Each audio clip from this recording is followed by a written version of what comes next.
माफ़ करना अम्मा, ये उसके माँ बाप ने नहीं सिखाया, ये तुमने सिखाया है। सासू माँ, अपने मकान से कहिए कि आपको रोटी बनाकर खिला दे। चंचल रसोई में लगी हुई है। जितनी तेज़ी से वो काम कर सकती थी वो कर रही है, लेकिन दिमाग में 10 तरह की बातें घूम रही हैं। जब से मायके से भाई का फ़ोन आया है, बस तब से चंचल का मन घर के कामों में लग ही नहीं रहा है। पर फिर भी फटाफट घर का काम निपटाने में लगी है। क्या पता अम्मा जी को और उस पर तरस आ जाए और वो उसे मायके जाने दे। पति रघु से भी उम्मीद की थी कि वो अम्मा जी से बात करे, पर अम्मा जी के आगे चलती कहाँ है। अम्मा जी के आगे किसी की भी नहीं चलती। जब उनके पति की भी नहीं चली तो बेटा तो दूर की बात है, पहले ससुर जी भी कब कपाते थे, जब उनके सिधारने के बाद बेटे को क्या विसात। अम्मा जी, मैं ना तब बदलाव आया था न अब बदलाव आया है। अब तो वो पहले से और भी ज़्यादा मुखर हो गई हैं।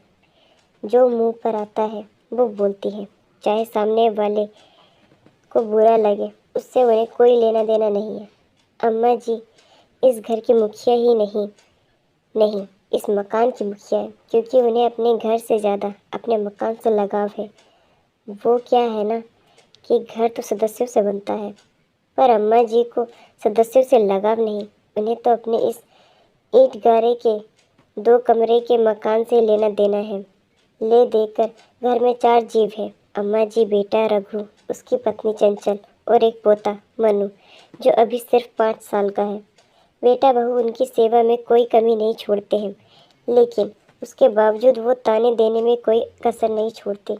उन्हें लगता है कि ये लोग उनकी सेवा भी सिर्फ मकान के लिए कर रहे हैं। अगर कोई उनके मुंह पर आकर तारीफ कर दे कि आपके बहू बेटे बड़े अच्छे हैं, तो इतनी सेवा करते हैं, तो अम्मा मुंह पर जवाब देती है, मेरी सेवा तो ये मकान करता है, वरना आजकल कौन सा बेटा बहू सेवा करते हैं। चंचल और बहू दोनों का ही सुनकर दिमाग खराब हो जाता है, लेकिन फिर सोचते हैं माँ ही तो है, भला माँ से कैसी नाराज़गी। लेकिन आज सुबह चंचल के छोटे भाई का फ़ोन आया कि उसकी माँ की तबीयत अचानक से ख़राब हो गई है। माँ भी हॉस्पिटल में है और चंचल को ही याद कर रही है।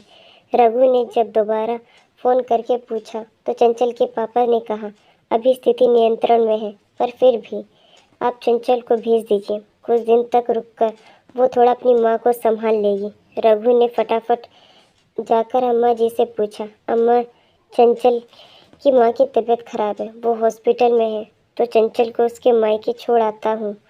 उसकी बात सुनकर अम्मा जी ने कहा, एक बार तो रघु को ऊपर से नीचे घूरा, फिर कहा, पूछ रहा है, ये बता रहा है। उनकी बात सुनते ही रघु सकपका गया, फिर खुद को संभालते हुए बोला, अम्मा, पूछ रहा हूँ, आप कहें तो मैं चंचल को उसके मायके छोड़ आऊँ। जब उसकी माँ की तबीयत खराब है तो घर में एक औरत का होना ज़रूरी है, और आप तो जानते हो उनका भाई अभी छोटा है, उसकी शादी भी नहीं हुई है, ऐसे में चंचल सब कुछ संभाल लेगी। अच्छा, और अपने घर का क्या? यहाँ काम करने के लिए कौन सा नौकर चाकर लगे हैं, बताएगा मुझे? अम्मा अभी भी रघु को घूरते हुए अपनी बात कह रही थी, पर अम्मा, ऐसे में चंचल का वहाँ होना ज़रूरी है। रघु ने फिर एक बार कोशिश की, हाँ तो उसकी माँ के लिए मैं नौकरानी बन जाऊँ?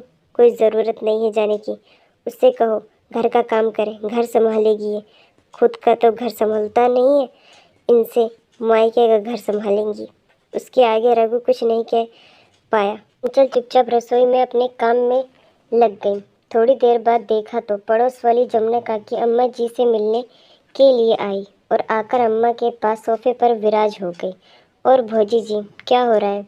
आजकल तो नहीं आती हो, लगता है बहू से बहुत सेवा करवा रही हो। अरे काहे की सेवा, आजकल की कामचोर बहुओं से कोई सेवा होती है क्या?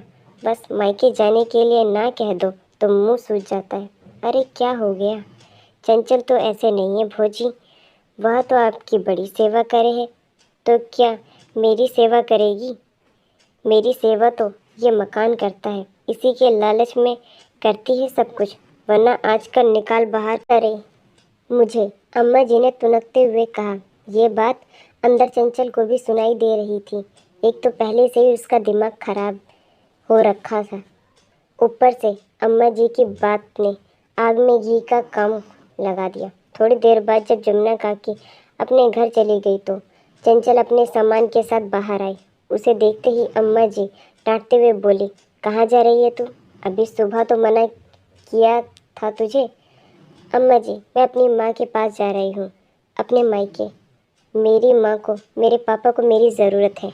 मायके जाने से पहले याद तू इस घर की बहू है। इस घर का काम कौन करेगा? रोटी कौन तैयार करेगा?